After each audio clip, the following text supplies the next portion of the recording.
안녕하세요. 이춘의 세상만사 시작합니다. 오늘은 특별히 남해에서 촬영합니다. 4년간의 의정활동을 마치고 고향 분들에게 윤미향 국회의원이 남해에 오셨습니다. 안녕하세요. 네, 안녕하세요. 반갑습니다. 반갑습니다.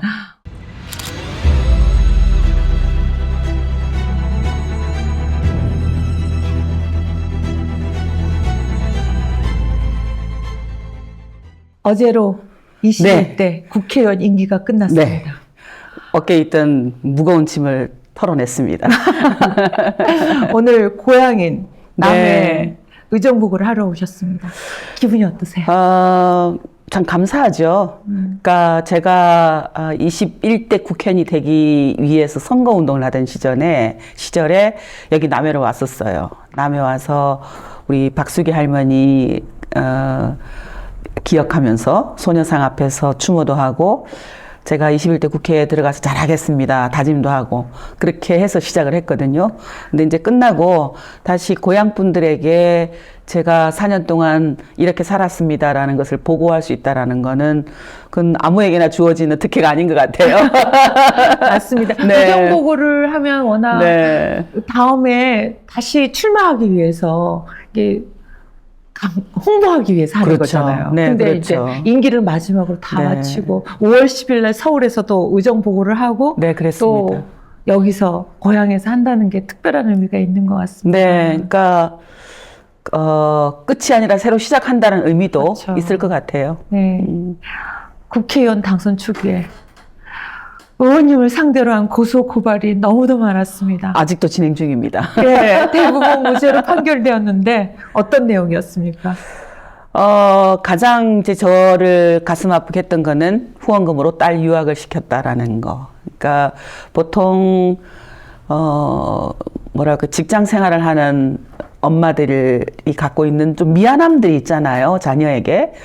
충분히 엄마로서의 역할을 못한다라는 그 소위 엄마란 역할이 과거로부터 쭉 오는 제대로 따뜻한 밥 못 해주고 뭐 챙겨주지 못하고 하는 그런 미안함을 늘 갖고 사는데 저 같은 경우에는 딸이 태어나자마자 산후조리를 제가 한 달도 제대로 못하고 바로 사무실 나가야 됐기 때문에 그 딸을 바로 친정에 그냥 맡겨놓고 일을 했거든요. 근데 그런 상황에서 늘 미안함을 갖고 있었는데 제대로 해주지도 못했다라는 그런 미안함, 또 특히 다른 친구들처럼 풍족하게 뭔가 가회나 이런 거 시키면서 공부 못 시켰다라는 미안함 이런 것도 있고 그랬는데 후원금으로 딸 유학시켰다. 이건 저한테는 굉장히 충격이었고요. 그 다음에 마찬가지로 남편을 또 저를 공격하게 해서 뭐 일감을 몰아주었다. 또 뭐 아버지를 이용해서 뭐 횡령을 했다. 뭐 이런 그런 비난들 하룻밤에 술집에서 무슨 3,300만 원을 썼다. 근데 정말로 저는 그 당시에 지금도 잊혀지지 않는 부분들이 조금만 확인하면 되는 일들인데 그걸 확인 없이 무자비하게 기사로 쓰고 그 기사를 쓰면 누군가는 고발을 하고 그 고발을 가지고 검찰은 수사를 하고 대다수를 무혐의 처리해서 불기소하긴 하지만 8가지 네, 제목 중에서 7가지는 그랬습니다. 무죄 선고가 네, 나셨잖아요. 그렇습니다. 단지 한 가지 제목이 일부 영수증이 부족하다 해서 여전히 횡령 부분 네, 남았고 여전히 횡령 부분. 근데 정말 사실은 억울하셨겠어요. 뭐 억울하고 그러니까 누구보다도 제가 제 자신을 알잖아요. 네. 어떻게 30년 동안 일을 해왔는지 얼마나 힘든 가운데서 조직을 운영해 왔는지를 제 스스로 알기 때문에 그런 모함을 받는 것, 또 그걸 통해서 운동을 폄훼하는 것 뿐만 아니라 굉장히 힘겹게 운동을 해오셨던 피해자들의 그 주체성을 마치 윤미향에게 끌려다닌 것처럼 그렇게 공격하는 것, 이것이 저에게는 참 고통스러웠죠. 그래서 이것을 어떻게 멈추게 할 수 있을까? 그것이 지난 국회의원이 되면서 계속 떠나지 않았던 어떻게 하면 이걸 멈출 수 있을까? 아마 21대 국회의원 중에서 가장 고난의 장길을 걷지 않았나. 네? 네. 왜냐하면 뭐 다른 분들도 고난했지만 그래도 응원군이 있었잖아요. 그렇죠. 근데 윤미향 의원은 정말 그런가? 사람들이 너무 막 신문과 뭐 TV에서 계속 떠들면 계속 그런 생각들이 들었지만 그래도 저희 지역에서 계속 수요 집회한 거 아시죠? 네, 알고 있습니다. 저 그리고 그 민주당에서 제명될 때 기자회견 할 때 제 발언도 했어요. 아, 그러셨어요? 감사합니다. 몰랐네. 네, 근데 하면서도 도대체 네. 이렇게 중상 모략하고 악의적인 기술을 한 이유가 도대체 뭘까? 저 그때는 지금에서 이제 그 집회 나가고 그러면서야 이제 그림이 좀 알겠지만 그 이유가 근본적인 이유가 뭐라고 생각합니까? 뭐 한마디로 말하면 이 일본군 위안부 문제뿐만 아니라 일본의 과거사 문제를 그냥 묻어두면 되는데 한국의 시민 단체들이 굉장히 적극적으로 제기하고 또 피해자들이 목소리를 내고 하는 이런 어떤 흐름, 활동, 적극적인 어떤 활동이 한미일 군사 체제를 강화하고 그 삼국의 동맹을 강화하는 그런 일의 걸림돌로 보고 있기 때문이다. 딱 하나의 목적은 그건 것 같아요. 그러니까 지금 네. 최근에 이제 라인 사태 네, 이런 거 그렇습니다. 보면서 이 그림이 그때부터 이렇게 진행되어 와서 그렇죠. 지금 이제 오죽 제2의 일제 강점기다. 로 돌아간다. 막 그때보다 이런 더 심하다라는 얘기를 누가 하긴 하더라고요. 그렇죠. 네. 그러니까 내일은 뭘 내줄 거지? 사실 좀 불안하잖아요. 그렇죠. 독도 한중일 정상회담을 한다라는데 뭐지 이거? 네. 불안한 마음. 그렇죠. 이게 사실은 이런 대통령을 국민들이 언제까지 봐줘야 하는가? 이런 생각을 하게 되고요.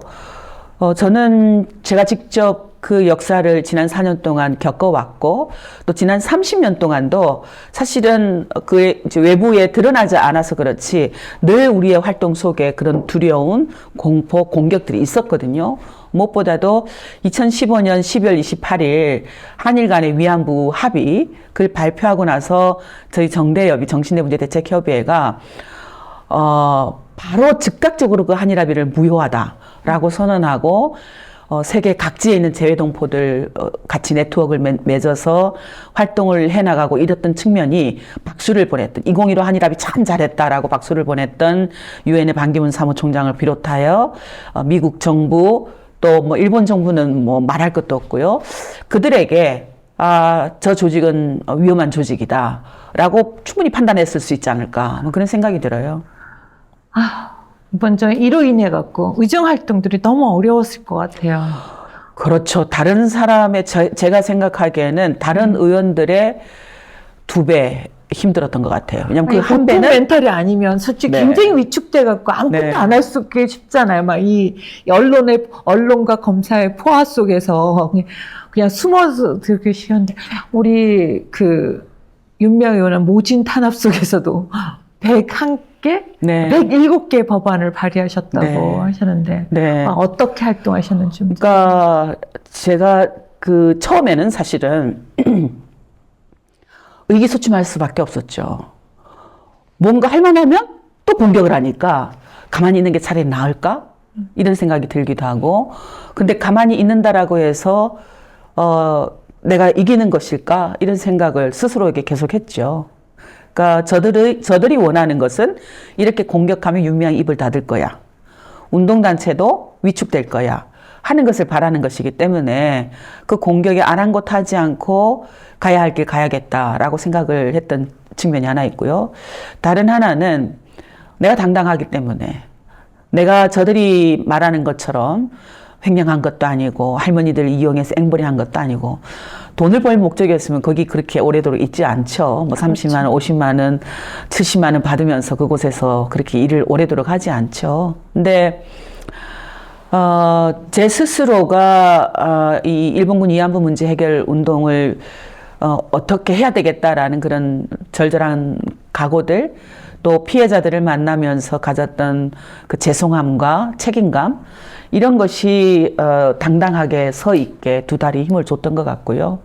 무엇보다도 뭐 고향에 많은 분들이 아니지만 굉장히 그렇게 소수이지만 고향에 와도 또 지지하고 응원하고 저를 대신해서 쌓아주시는 분들도 있고 또 서울에서도 비록 민주당이 저를 출당을 시켰지만 탈당을 시켜서 무소속으로 국회 의정 활동을 하게 했지만 그래도 어쨌든 1심 판결이 났을 때 미안하다라고 메시지를 공개적으로 했던 뭐 이재명 대표를 비롯해서 또 민주당 여러 의원님들 그런 분들의 그런 지지 그게 저에겐 약간 약이 되었던 것 같아요. 보약이. 바로 제명 처분하자마자 우리 지역에 있는 이제 위안부 할머니, 일본군 위안부 할머니 함께하는 마창진 시민 네. 모임 그 이경희 대표님하고 너무 감사해요. 정강수 그 간사님께서 조직해하고 더불어민주당 앞에서 기자회견했어요. 네, 너무 그래서 감사해요. 저도 발언했어요. 네, 그래서 제가 너무 감사하고 사실은 너무 그때- 그거 뭐 네. 윤명 의원님이 겪은 고생에 비한다면 저희들은 더 하지 못해서 네, 앞으로는 좀 일어나 주셨으면 좋겠어요. 더 지역의 단체들이 네. 좀 더 그 적극적으로 일어나서 사실은 일본 정부가 과거와 달라진 게 하나도 없고 오히려 더 윤석열 정부를 만나서 더 신이 나서 역사를 지우는 그런 일에 혈안이 되어 있기 때문에 이것에 대해서 대응할 수 있는 것은 정치권에서도 목소리를 내고 대응을 해야 되겠지만 누구보다도 시민사회가 더 적극적인 목소리로 사람들이 뭐라 할까요? 제가 그거를 이제 손과 손이 있고 네, 그렇습니다. 손과 손이 이겨서 네, 맞습니다. 우리가 큰 네. 연대 힘으로 온 세상이 그렇죠. 온 세상이 노란 나비로 네, 그렇죠. 물결 칠 때 그때 우리가 이길 수 있다. 네, 그래서 이래야지 우리가 이제 네. 연대 힘으로 갈 그렇죠, 수밖에 없죠. 그렇죠. 그게 희망이죠. 네. 근데 지난해 간토 대지진 100주년을 맞아갖고 일본에 네. 다녀오셨잖아요. 네, 네. 그때 보수 언론에서 또 난리가 났지 않습니까? 네. 뭐 조총련 행사에 참석했다는 둥, 반국가 행위라는 둥 비난을 했는데 의원님은 이런 유의 비난 충분히 예상하셨죠? 네, 했죠. 왜냐하면 그럼에도 다녀와야 했던 이유. 그럼에도 다녀와야 했던 이유는 딱 하나죠. 100년 동안 우리가 아무것도 하지 않았다라는 것. 그것에 대한 미안함. 제가 그거 하려고 국회의원이 됐다라는 목적을 살리기 위해서 그거였던 것 같아요. 100주년이지만 네. 실제로는 이제 현지에서 느끼는 네. 거하고 우리나라에서는 아직도 이제 제대로 모르는 분들도 많잖아요. 아니 100년이 됐는데도 네. 언론에서 보도도 제대로 안 하고 그렇죠. 국회에서도 의원님들 몇 분들이 그 100주년 그 추모 사업 추진위원회에 참여를 해서 행사에 참여하고 했는데 보도도 안 되고 그리고 일본에서도 계속해서 100주년 그 사업 추진위가 전국 각지에서 다 결성이 되어서 활동을 하고 있는데도 불구하고 보도도 안 되고. 근데 딱 윤미향이 갔다 오니까 온통 뭐 간도.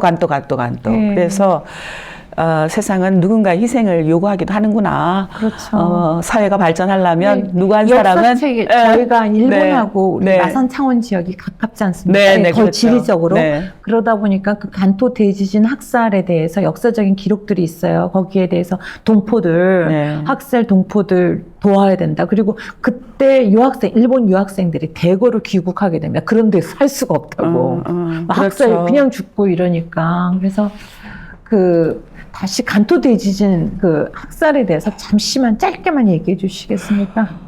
그러니까 우리가 관동 대지진이라고 대진제라고 배웠죠. 네. 그걸 이제 일본 말 언어 그대로 간도라고 하는 것이고요.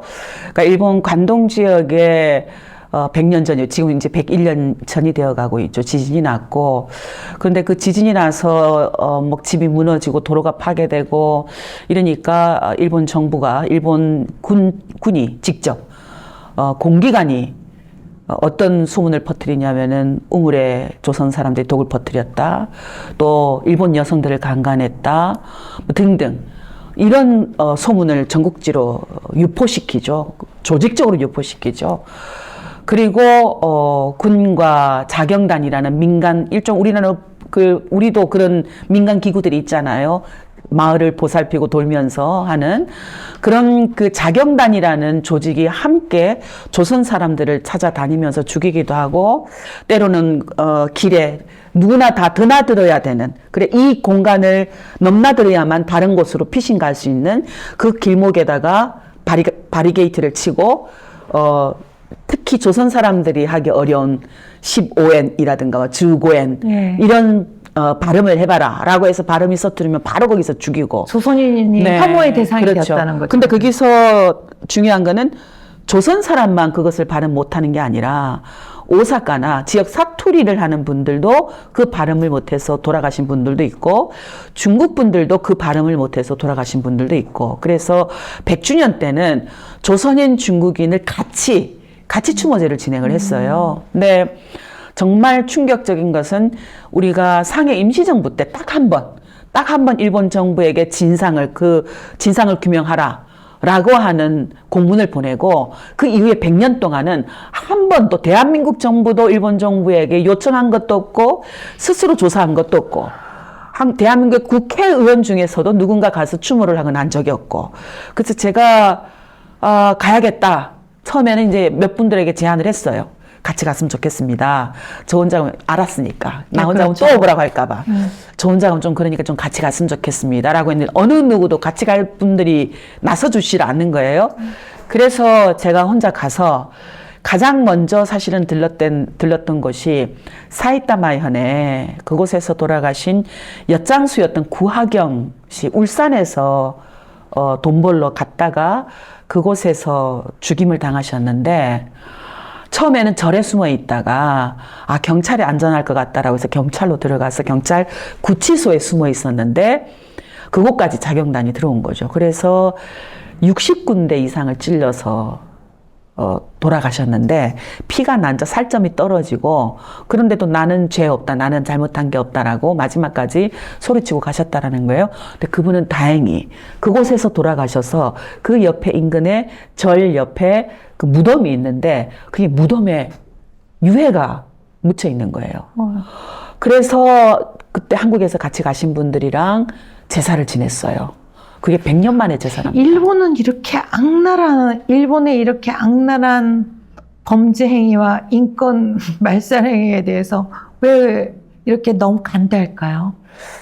왜 이렇게 간대할까요? 그게 저는 단지 어떤 한순간의 일이 아니라 뭐 비로소 오늘의 일이 아니라 계속 자행되는 일이죠. 해방 이후 광복이라고 마주했지만 광복이 되지 않고 바로 분단이 시작됐죠. 네, 분단 시작되고 그리고 뭔가 인권과 또 평화 혹은 과거사 청산을 하겠다 그러면 빨갱이다, 용공 조작되고 간첩으로 조작되고 그러니까 늘 일제 잔재가 제대로 청산되지 않은 상태에서 권력을 잡은 사람, 경찰, 군, 문화, 제도, 정책 그대로 일제 식민지 시기가 이어서 온 거잖아요. 그거 해방이 아니죠, 그거는. 그렇죠. 그게 청산되어서 새롭게 시작되어야 그게 광복 이후에 우리의 삶이라고 할 수 있을 텐데, 우리 역사라고 할 수 있을 텐데 청산되지 않은 상태에서 그게 온 것이기 때문에 그냥 8월 15일 그런 날은 있었지만 그대로 이어졌고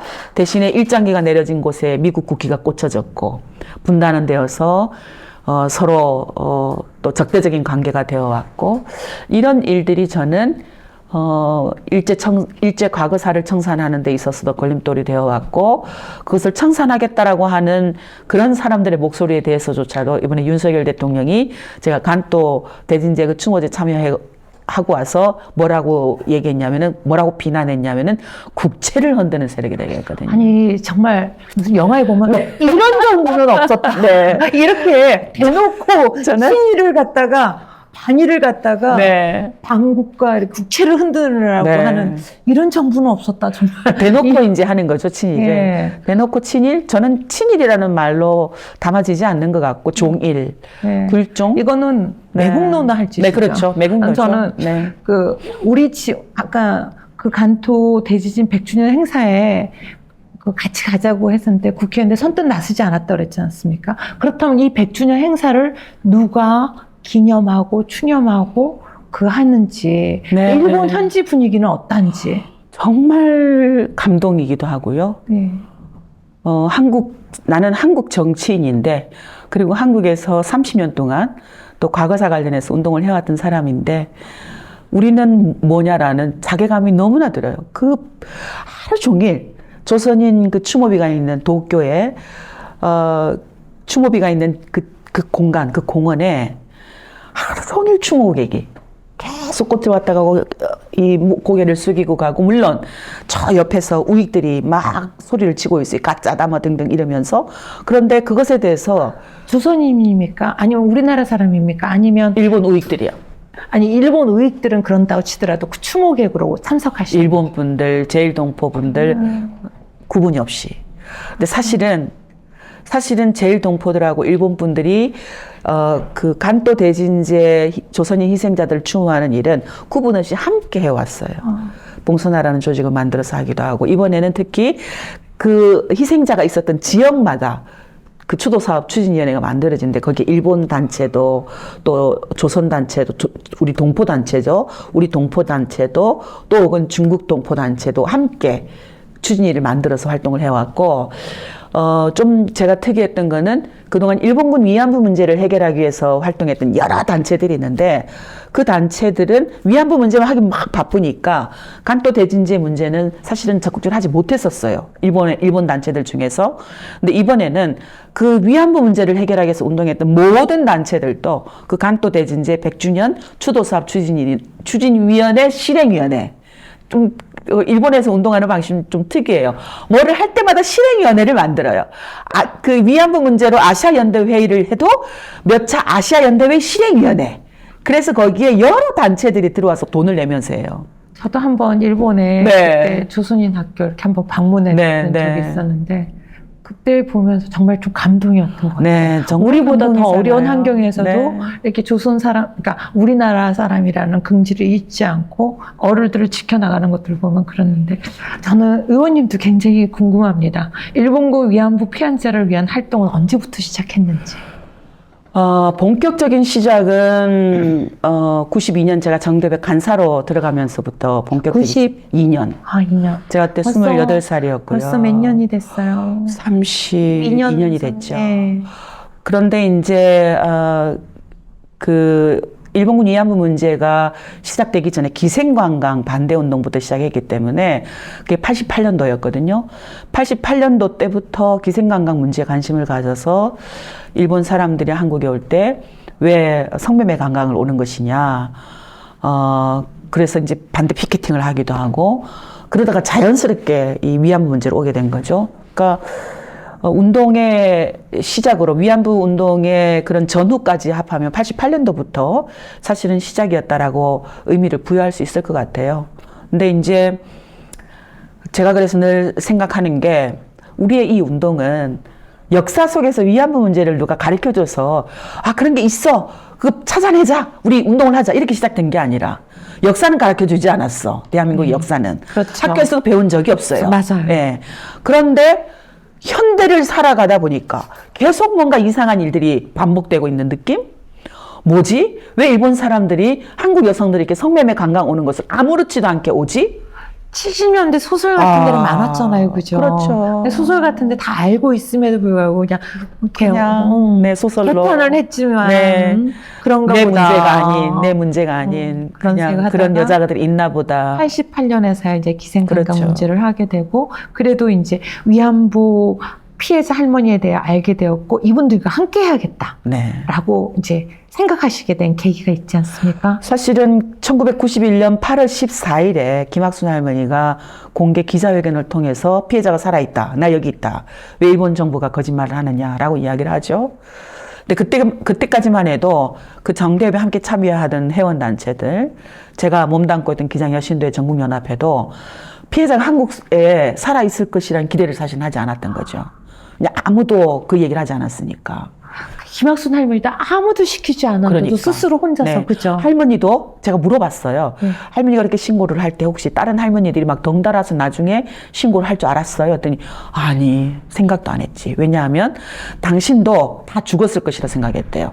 자기는 왜 살았냐면은 중간에 도망을 쳐 나와서 살았고, 그러나 그 뒤에 남아있던, 자기가 같이 머물렀던 위안소에 남아있던 다른 여자들은 다 죽었을 것이다 라고 생각을 하고 있었다라는 거예요. 그러니까 내가 증언하지 않으면 이건 파묻히고 말 것이다 라는 생각 때문에 나라도 증언을 해야지 라고 했다라는 거거든요. 대단한 용기입니다. 네, 그런 그죠? 거죠.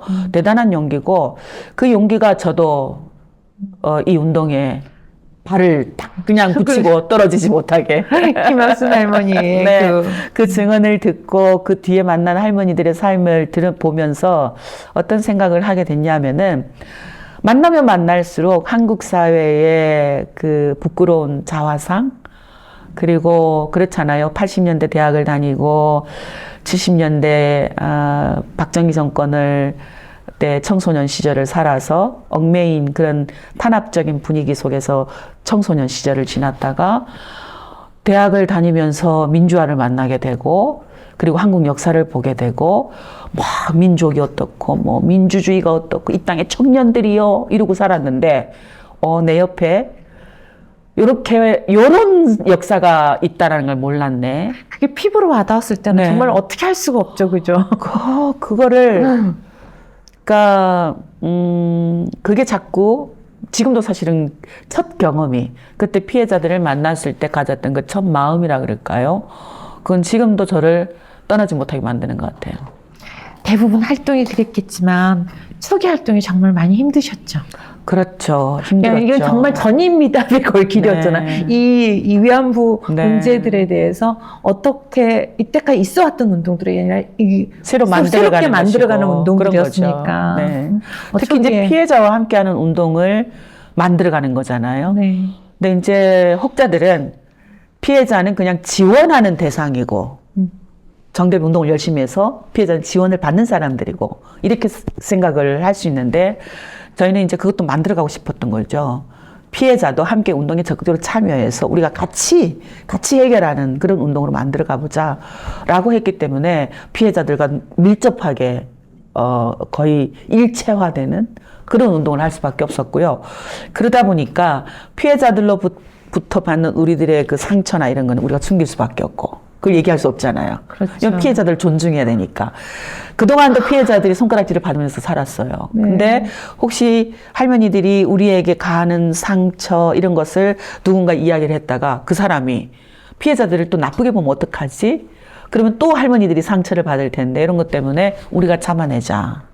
진짜 우리가 그러면서 상상할 수 견디면서 살았던 없는 것 너무 같아요. 많은 문제들이 외부의 네. 적도, 네. 외부에서의 그 여러 가지의 뭐 그런 것도 있는데 내부적으로도 진짜 그렇죠. 말로 네. 표현할 수 없는 힘들었죠. 예. 네. 근데 현재 피해자 할머니들은 몇 분 정도 생존? 지금 8분 살아 계시죠? 8분 살아 네. 계시죠. 그러니까 저는 생존자 숫자를 헤아리는 거 의미가 없다고 생각해요. 그렇죠. 지금. 네. 네. 저도 그렇게 생각합니다. 네.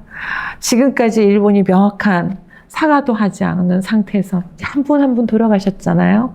그럴 때마다 정말 마음이 많이 아팠을 것 같은데. 그래서 저는 국회 갔습니다. 사실은. 네. 피해자가 없는 역사를 준비하는 거 그건 제도밖에 없다. 제도밖에. 네, 제도를 해서 사실은 저도 이제 올해가 환갑이거든요. 그러면 기억이 사라지고 있고 특히 운동의 1세대 처음에 제가 정대협의 간사로 사무국장으로 일할 때 대표였던 분들 돌아가셨고 그러니까 제가 이제 어른이 되어버린 거예요. 그러면 제 기억도 사라지면 사라지는 거잖아요. 그러니까 그럴 때 어떻게 대응을 세울 수 있을까? 제도가, 정책이 저절로 기억하게 하고 또 교육하게 하고 뿐만 아니라 해외에서 이 문제를 함께 기억하길 원하는 그런 단체나 사람들이 있다면 자료도 제공하고 할 수 있는 그런 거 그리고 누군가 역사를 부정하려고 그러면 또 제도가 살아서 작동해서 역사를 부정하지 못하게끔 또 만들어내고 하는 이런 역할을 하는 게 필요하겠다라는 생각을 했던 것이고 30년 동안 정대운동을 하면서 가장 골리앗처럼 느껴졌던 게 뭐였냐면은 어디를 가거나 일본 정부라는 거대한 벽을 만나거든요. 그러니까 미국에 가서 미국 대학교에서 대학생들을 만나도 거기에 일본 정부가 심어놓은 일본 정부가 키운 장학생들이 있어서 일본 정부가 똑같이 하는 녹음기를 틀어놓은 것 같은 질문을 우리한테 해요. 피해자에게 하고. 최근에 베를린에서의 네. 소녀상이 소녀상처럼 철거가 똑같습니다. 됐었잖아요. 네.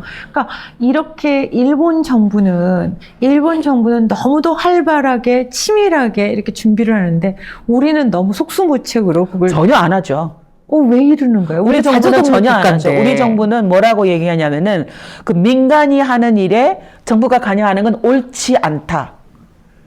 그러니까 일본 정부는 이미 소녀상을 철거하기 위해서 백방으로 노력하고 있고 독도가 일본 땅이라고 하는 그 영토 영유권을 주장하면서 역사 교육, 그다음에 외교, 예산, 막대한 금권력 세계 각지를 향해서 다 하거든요. 그리고 지도를 바꾸게 하는 그런 노력들. 마찬가지로 동해가 일본 저페니스 씨라는 그것을 하기 위해서 미 국방부도 이미 넘어갔고 뭐 심지어는 한미 동맹이라고 하지만 뭐가 우리에게 유리한가, 유익한 것을 주는 것이 있나? 그렇게 우리가 그 질문을 할 정도로 전혀 우리는 일본 정부가 하는 그런 반평화, 반인권적인 행태에 대해서 무대응으로 지지하는 거죠, 오히려. 사실은 무대응으로 지지하는 거죠. 진짜 우리가 그때는 일제강점기 때는 전 주권을 빼앗겨서 그렇다고 치지만 지금은 엄연히 우리가 자주독립국가죠. 주권을 내어줬잖아요, 지금. 왜 이러는 걸까요? 저는 지금은 진짜. 주권을 내어줬다고 생각합니다, 윤석열이. 그렇다면 우리도 네. 독립운동을 해야 되는 거예요. 네, 그렇습니다. 그렇습니다. 네. 독립운동 네. 열심히 해야 됩니다, 지금. 네. 네, 독립운동 열심히 하는 거는 역사를 팔아먹는 부정의한 대통령을 내려앉히는 것부터 시작해야 되지 않나 그런 생각이 듭니다. 할 일이 많습니다. 네. 그냥 또 의정활동 끝났는데 어제 끝났는데 기다리고- 또 새로운 일들이 너무 많이 기다리고 있어. 그거 하라고 끝난 것 같아요. 그래서 네. 어린 시절 우리 윤양은 어떤 네. 사람이었습니까? 아유, 예뻤어요. 어릴 때 안 이쁜 사람이 어딨어? 아니, 이거 모양으로 예쁜 게 아니라 어린 시절 자체가 제가 네. 지금 생각해도, 어릴 때부터 약간 제가 오글오글 낭만적이었어요. 오글대는. 청년 때도 그랬고, 사실은 그 할머니들을 만나지 않았다면. 낭만이 없어 운동 못해. 그쵸.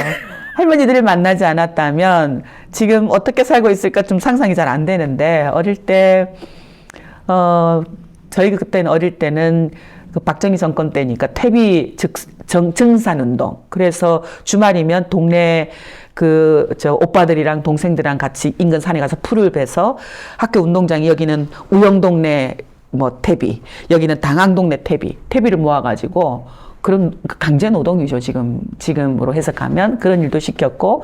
근데 저 같은 경우 이제 큰딸이기 때문에 부모님을 도우려고 제 동생이 3명인데 동생을 제가 다 봤어요. 부모님 논일 가게 되면 아주 꼬맹이 때부터 그러기도 하고, 그 고구마를 이렇게 그 가마솥에 삶아서 놀고 싶어서 여동생을 탁 앉혀놓고, 야, 여기 이 가마솥에서 김이 모락모락 나고 표현을 제가 그랬어요. 이 솥에서 솥이 눈물을 흘리면 이 불 때는 거 안 해도 된다. 그러니까 언니 잠깐 나갔다 올게. 그래서 한참 놀다 왔는데 아직도 불을 떼고 있어요. 고구마는 새까맣게 탔고, 왜 불을 안 껐냐 그랬더니 김은 났는데 눈물이 안 나요. 동생도 또 낭만적인. 그런 일들. 목사가 되고자 네. 이제 중학교 때 수원으로 전학 가시고 이사 가시고, 그리고 목사가 되고자 이제 한신대 진학하셨잖아요. 네. 여자가 목사가 된다.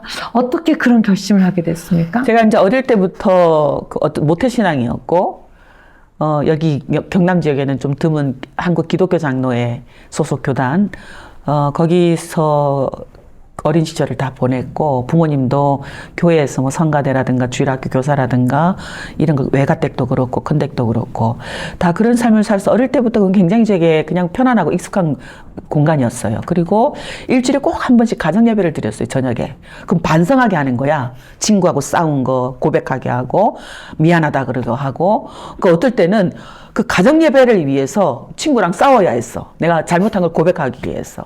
심지어는 그럴 정도로 그랬는데, 이제 제가 그 처음부터 목사가 되는 꿈은 아니었고, 초등학교 2학년 때는 그 몽글몽글한 마음을 시로 표현하는 걸 좋아해서 시인이 되는 꿈을 꿨다가, 근데 이제 중학교 2학년 때 기독교 장로회 1호 여자 목사인데 맹인이세요.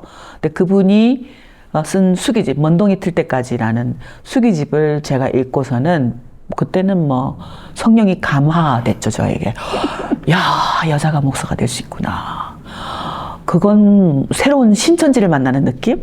여자가 목사가 될 수 있다라는 그 소식이. 그래서 그때부터 여자가 목사가 되겠다 꿈을 꿨고, 부모님은 졸랐죠.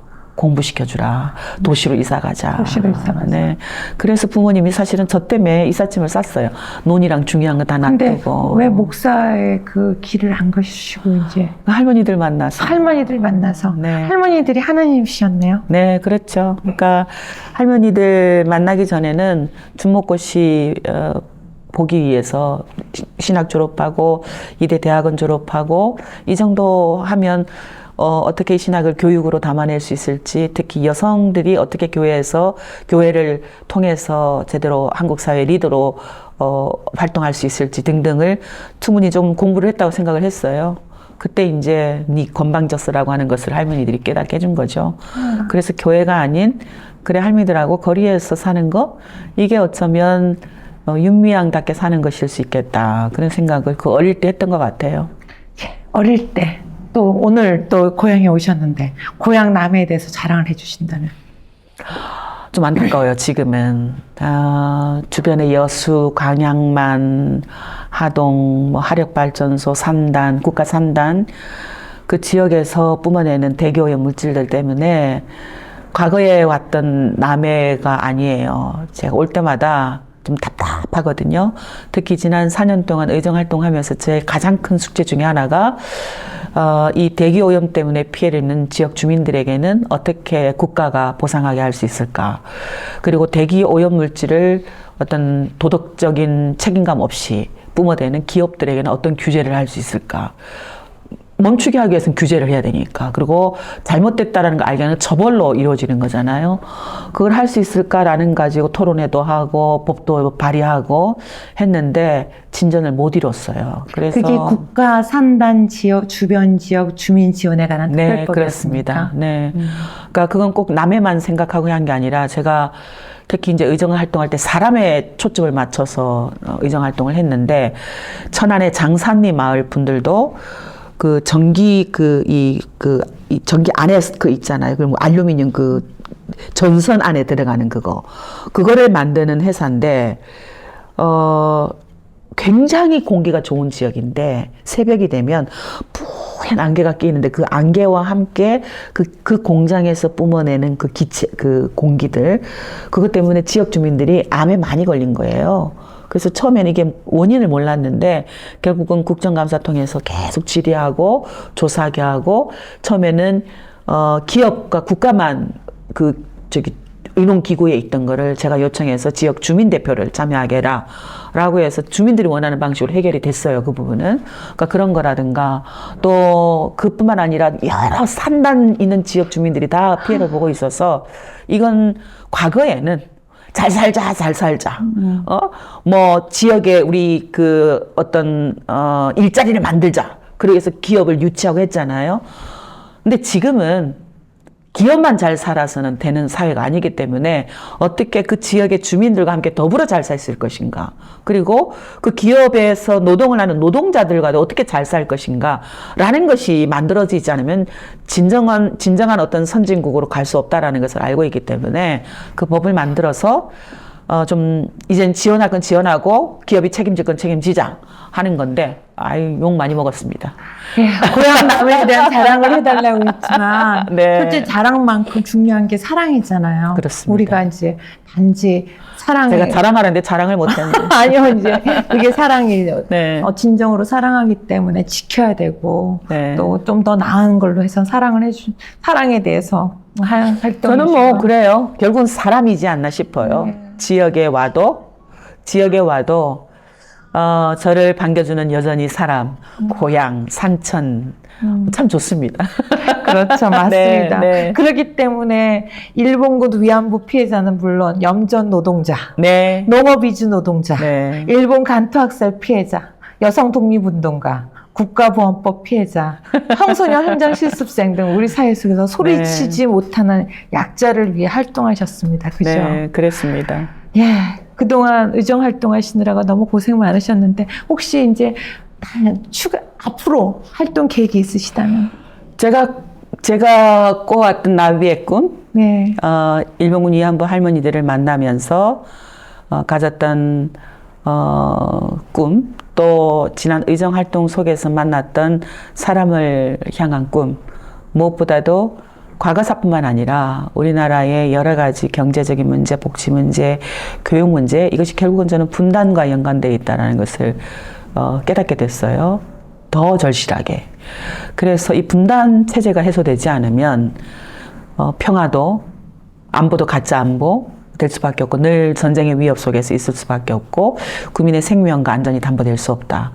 또 분단을 빌미로 해서 지금 한미일 삼국 동맹 체제가 계속 강화되고 있고 하늘에서 군사 연습, 바다에서도 우길기를 든 전범기를 단 일본 자위대함이 와서 뭔가 훈련을 한다라든가 이런 굴욕적인 일이 계속되고 있잖아요. 그래서 저는 우선 이후에 그 제 활동은 제가 꾸는 나비의 꿈은 위안부 할머니들과 함께 꿨던 그 과거 청산을 향한 꿈뿐만 아니라 그것을 가로막고 있는, 그걸 못하게 하고 있는 분단 체제, 그리고 그 분단 체제를 무너뜨리고 평화와 통일로 가는 일들, 그것을 통해서 우리가 과거사에 못했던 베트남 전쟁에서 한국 군인들에 의해서 피해를 받았던 여성들에게 사죄도 하고, 또 미군 기지촌 피해자들에게 한국 정부가 사죄도 하고, 또 기생관광 피해자가 된 여성들에게도 한국 정부가 사죄하게 하고 하는 이런 일들을 이후의 활동에서 담아내고 싶습니다. 정말 같이 하도록 하겠습니다. 네, 부탁드리겠습니다. 네, 앞으로도 자주 배웠으면 좋겠고요. 네, 오늘 네. 나와주셔서 네, 감사합니다. 고맙습니다. 오늘 초대 손님은 윤미향 국회의원이었습니다.